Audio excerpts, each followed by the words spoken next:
Hey, it's Freiberger from Roadkill here, and you're about to watch a show that I've wanted to make for the longest time. It's Junkyard Gold, just exploring amazing junkyards of America with two guys who have even more automotive trivia in their head than I do. We have Steve Magnante from Barrett-Jackson and Tom Taylor from Hot Rod Magazine.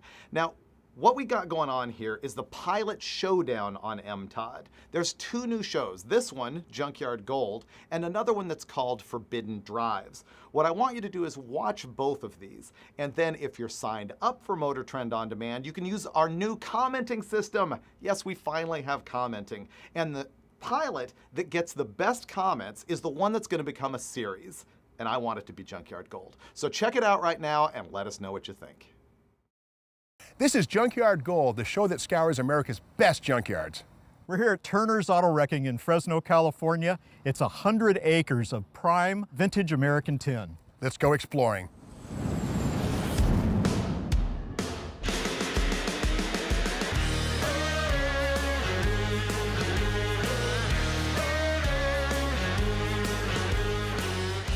I'm Tom Taylor, rod and custom designer and the executive editor of Hot Rod Magazine. And this is Steve Magnante, hot rod historian and lover of all things cars.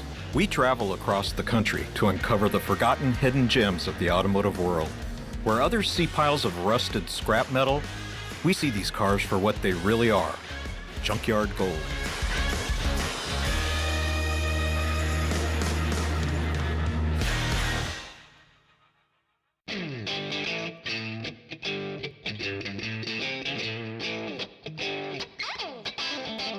Turner's is really a fascinating place. I've never seen anything like it. The amount of vintage cars is just incredible.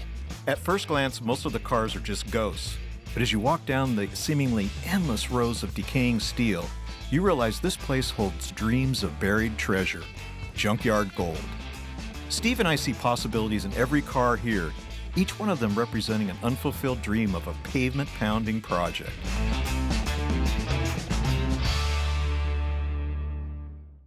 Tom, we got 100 acres of California rust-free metal here. What are your expectations? Yeah, this is unbelievable. There's so much here.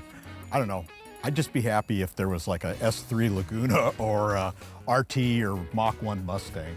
You know, to me, I think every single car is the coolest thing it could be, like a Z28 or a Boss 429, until I prove it to not be that thing. I have to explore every single one of them, because you never know. If you walk on by, you're going to walk on by. Well, let's go see the guy who started all this.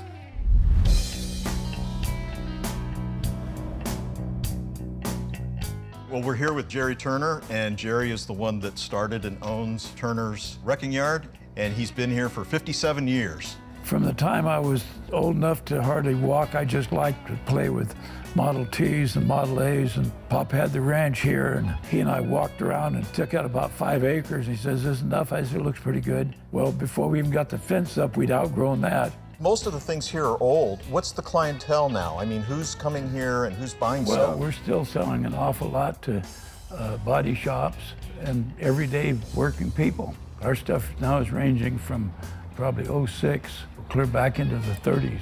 Yeah.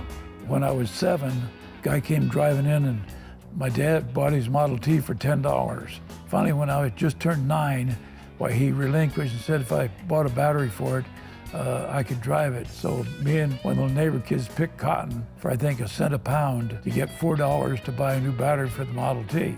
So what's the secret for the longevity? I mean, this thing's been here for 57 years, you said? Yeah. What do you think is the magic here? I'm stubborn. Yeah. I wouldn't throw in the towel even if there was reason to, but there hasn't been. 100 hours a week was my work week for 50 years. There's 168 hours in a week. I figured you could sure as hell sleep and eat 68 hours.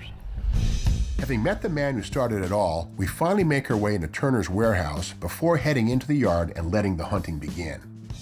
Tom, a hangar. You gotta think, when you see a hangar, you have to assume that whatever's in there is more valuable than stuff that's left outside. Absolutely. There's going to be a bunch of bitchin' cars in here. I see the tail of an airplane, a Piper, or some kind of a...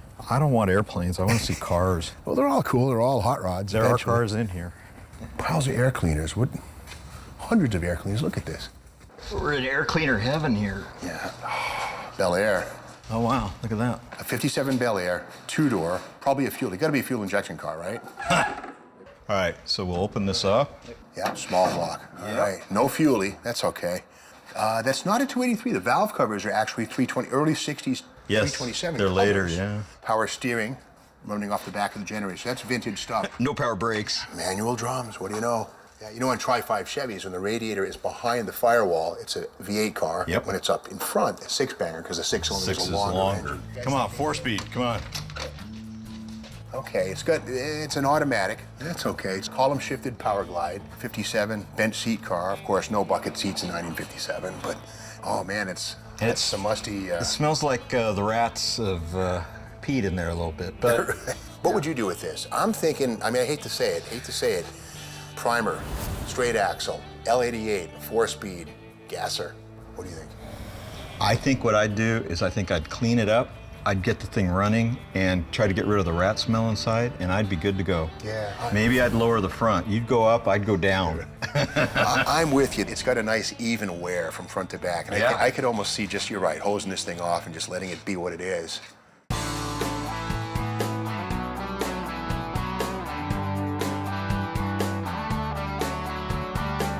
This is my favorite part of any day. I mean, the junkyard, everything's a Hemi-Cuda until I know it isn't.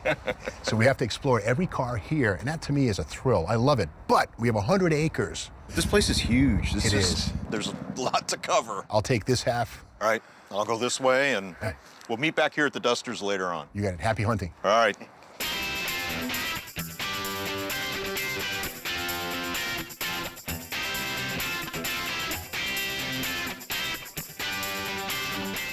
The thing I always find shocking in a junkyard is the fact that every single one of these vehicles started life at a dealership. It was sold new to somebody. A salesman shook a hand, took a signature, and sent the happy new owner on his way. And from there to this moment, the car has gone through all kinds of things that they don't tell us. The problem I have with cars is that they don't talk. It's really up to us to fill in the blanks between the time they were sold new and the time they ended up here in the junkyard.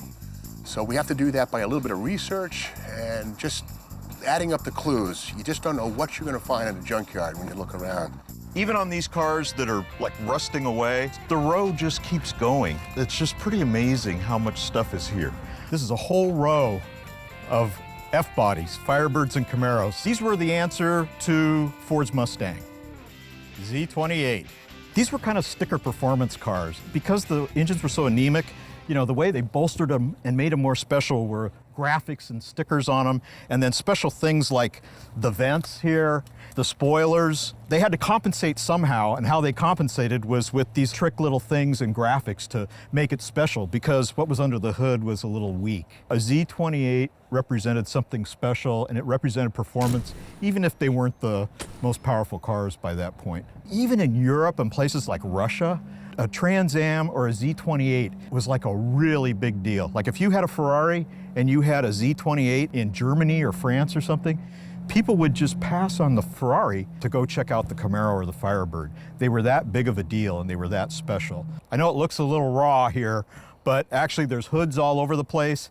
And I think this sitting down on the ground on tires and wheels, it would look more complete, but it's a really nice car. I think if this was mine, it's gonna need a little bit of body work, but I think I'd put an LS in it with a 6-speed.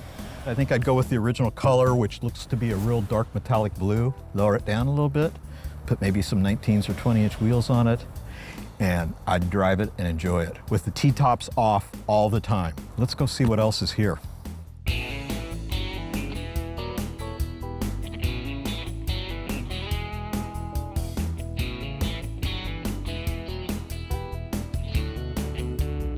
You have to know what you're looking at. You have to have a third eye. Mine's right here in my forehead. But when you look through the yard, there's all kinds of cool stuff. Suicide doors on this Lincoln right here.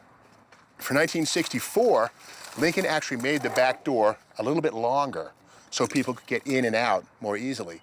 So the subtle differences and upgrades made from year to year on these Lincolns, even these Lincolns have changes from year to year that make them worth looking at. One cool find we found here is a car fit for a president. Yeah, this is a Lincoln Continental convertible. JFK made these cars infamous on that tragic day. But something to keep in mind about these cars, these were built on a unit construction chassis. The flex factor is high, but what Lincoln Mercury engineers did was design in beams under the chassis of this car to stiffen it up. It's a great example of how the junkyard is also a classroom. Look at all this here. These are all 55, 56, and 57 Chevy fenders and hoods and doors. Look at all that. You know, if you had a four-door, which wasn't worth as much, the front ends are all the same, you know, and in some cases the trunks are all the same. So if you had a crappy old four-door, I mean, you take the front fenders and bumpers off and, you know, that works on everything across the board for that year. Thousands and thousands of dollars worth of stuff. This is what you call a treasure trove here.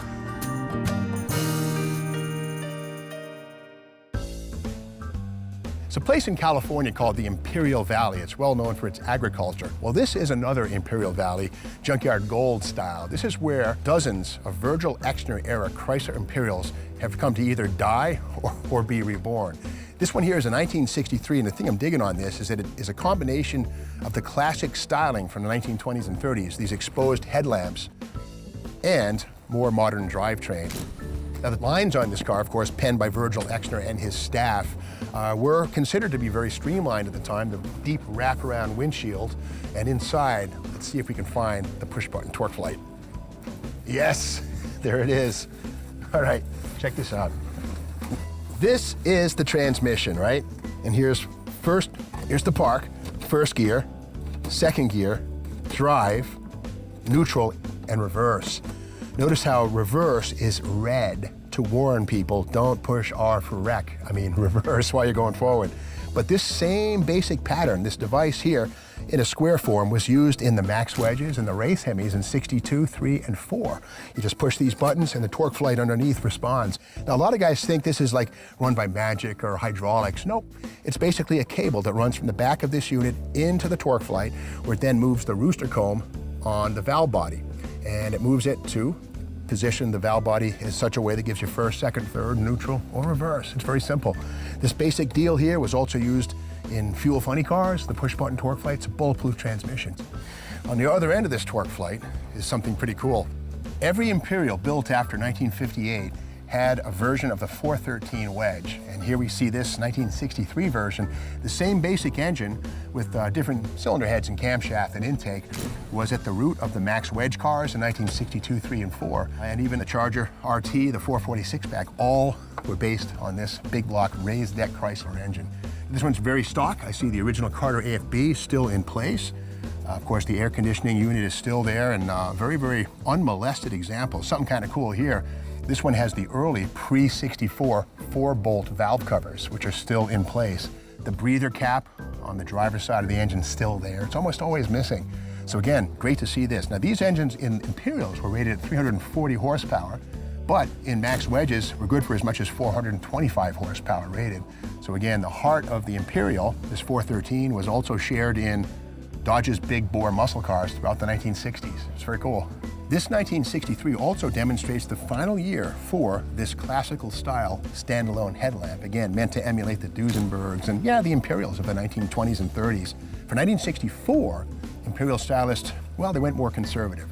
These became part of a flatter grille, and the sculpting was eliminated. A more conventional style, but again, you know, every couple of years in Detroit, they sort of have to refresh the line. But 63, final year for this style cycle right here. You gotta remember that the Imperial was Chrysler's bid for Cadillac and Lincoln customers. The price on this car new could be as much as $8,000. In other words, about 4 or 5 Plymouth Valiants.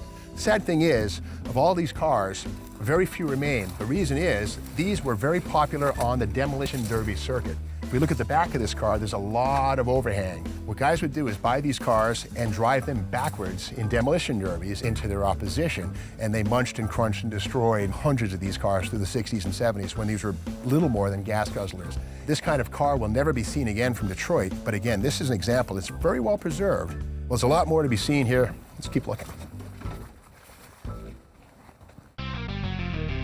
All right, so these we got to come back to. Look at these. These are both Plymouths, early 50s. I think this is a 50 and that's a 51. They hot rodded these things. It is really clean. There's not a dent in it, no rust out. Look, this has even been sitting in the dirt and it's not rusted. That's amazing.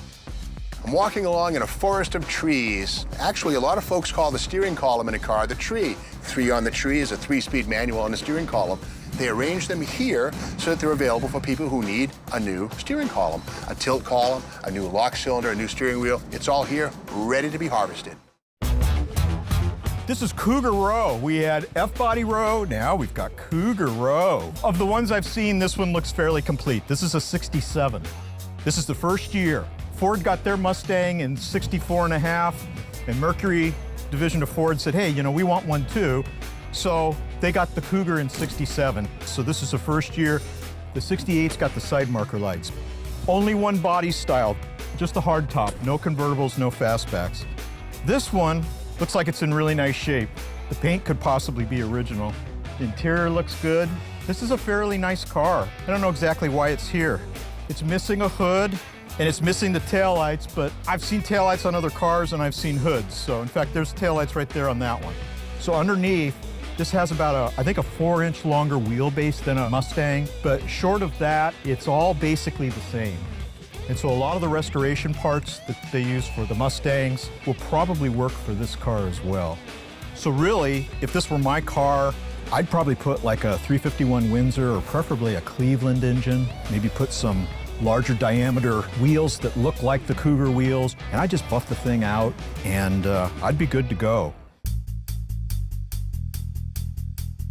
Well, this is it, Tom, the end of the line, the slaughterhouse for cars. Nothing good comes out of this.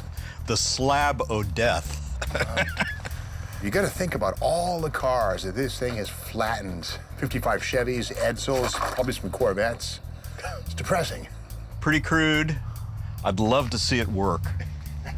You know, these things are available, but like everything else here, it's kind of homespun. This is actually welded up and made out of I-beams and repurposed stuff. Like that engine is a 440 out of some kind of a car they probably ripped apart here. It feeds into a truck differential, homemade car crusher. So what's this hydraulic ram for? Looks like that's an extender to even do further harm to the poor, unsuspecting automobile that gets loaded. Think about the GTOs, those beautifully rendered quarter panels, the power dome hood, the ram air hood scoops, all that stuff. This machine is foul and evil. It needs to go. Think of it this way. It was crushing police cars and like 4-door Mercury Comets and 4-door Corvairs. I know. Come on, you know, it is what it is. It's fine. Yeah, I want to know where the crusher is for the crusher. That's all it is. This may not look like much, but believe me, it's like finding Elvis having lunch with Jim Morrison on top of the Loch Ness Monster. This is a 1955 Kaiser Manhattan. Now, these cars were the brainchild of a fellow named Henry J. Kaiser, who was an industrialist and during World War II made millions of dollars, billions of dollars constructing Liberty ships. He basically was one of the last independents. You know, of course, the big three, GM, Ford, and Chrysler, but a lot of the independents like Studebaker, American Motors, and Kaiser in the post-war era tried to make a go of it. And this car here is a great example of one of the very last of the Kaisers. We see here, this design is called the Darren Dip. A fellow named Harold Dutch Darren was the designer of these cars, the bodies, and one of his trademarks was this sort of dip down in front at the top of the windshield and the backlight. But again, the use of plastic, clear red plastic, as a body line on the tail lamps of this car is a very interesting touch. And again, Kaiser was such a small company, they couldn't really afford to do much in the way of facelifting with each passing year. So they, instead of coming up with metal quarter panels with fins that were more like the rest of Detroit, they did things like this. Band-Aids, you might call this Band-Aid styling. There it is.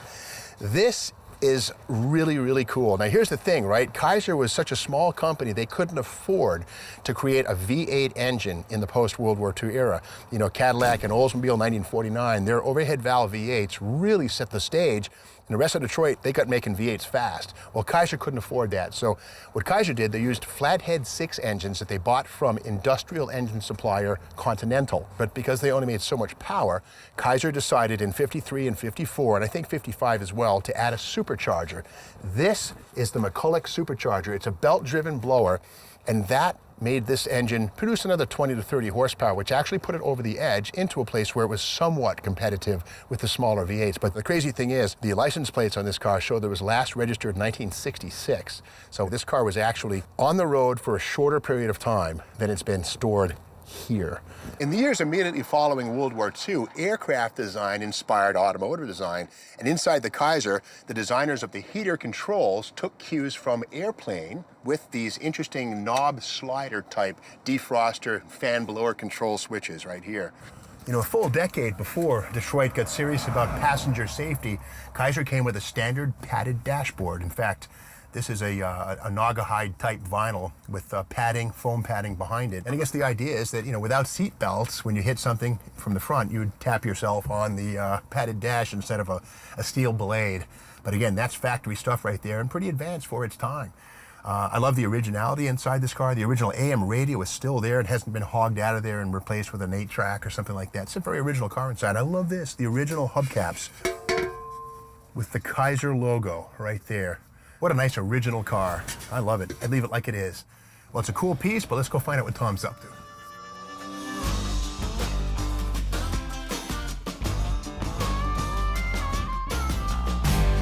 There are so many cars here and so much good stuff, and there's a million things you can do to a car. Somebody should really save this car. It'd be a shame to have it get all cherry-picked. It's a double-edged sword here. It's a lot of joy and heartache. I mean, I gotta say, seeing most of these cars on this planet for the last couple of days of their lives, it's kind of sad. And a supercharged Kaiser, I never thought I'd see one of those in a junkyard. It blew my mind. We hope you've enjoyed Junkyard Gold. Let us know what you think of the show. And if there's a boneyard in your neck of the woods that we need to come see, let us know.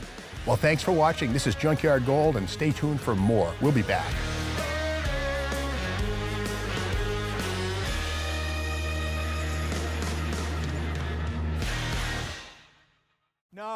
No, because you're going to smell, and then I'm going to smell it. Don't go in there. Don't go in. God, get out of here. You smell now. It's in your hair.